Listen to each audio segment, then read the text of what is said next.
హైదరాబాద్లోని Gachibowli GMC Balayogi indoor స్టేడియంలో 11వ అఖిల భారత పోలీస్ జూడో క్లస్టర్ ఛాంపియన్షిప్ 2026 ఘనంగా ముగిసింది. ఈ పోటీలు జూలై 23 నుంచి 30 వరకు జరిగాయి. ఈ ముగింపు కార్యక్రమానికి తెలంగాణ డీజీపీ సివి ఆనంద్ ముఖ్య అతిథిగా హాజరయ్యారు. విజేతలకు ట్రోఫీలు అందజేసి అభినందించారు.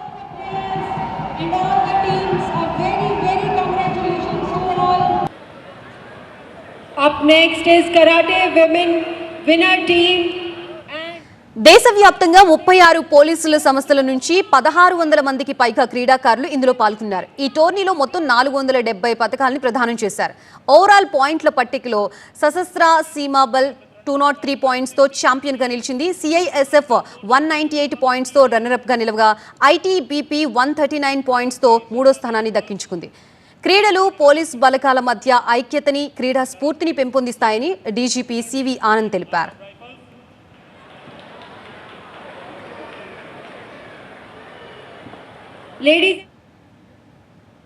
ఇది సిఐఎస్ఎఫ్ ద్వారా హైదరాబాద్లో ఏర్పాటు చేయడం జరిగింది. సో దీనికి తెలంగాణ పోలీస్ పూర్తి మద్దతు ఇచ్చింది.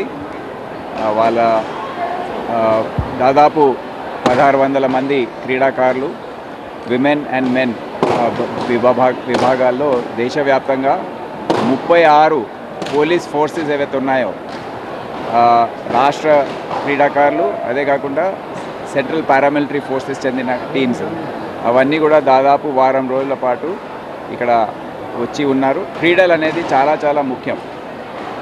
అయితే దేశవ్యాప్తంగా ఈ పోటీ కార్యక్రమాలు అనేక రంగాల్లో, ఇవి ఓన్లీ జూడో క్లస్టర్లో 5 క్రీడలు ఉన్నాయి. కరాటే, జూడో, తైకొందు ఇటువంటివి 5 ఉన్నాయి. అయితే ఇదే విధంగా athletics cluster, then games cluster ఇటువంటివి చాలా జరుగుతూ ఉంటాయి. నేను కూడా వ్యక్తిగతంగా ఆల్ ఇండియా పోలీస్ స్పోర్ట్స్లో టెన్నిస్, గాల్ఫ్ మరియు క్రికెట్ ఈ మూడిట్లో నేను పాల్గొంటున్నాను. సో ఒక సమన్వయం అనేది ఏర్పడుతుంది. అదే కాకుండా మన అంతర్జాతీయ పోటీలు ఏవైతే ఉన్నాయో, ఒలింపిక్స్ కానివ్వండి, వరల్డ్ ఛాంపియన్షిప్స్, దానికోసము టాలెంట్ అనేది ఐడెంటిఫై కావడం జరుగుతుంది ఈ ఇటువంటి టోర్నమెంట్స్లో.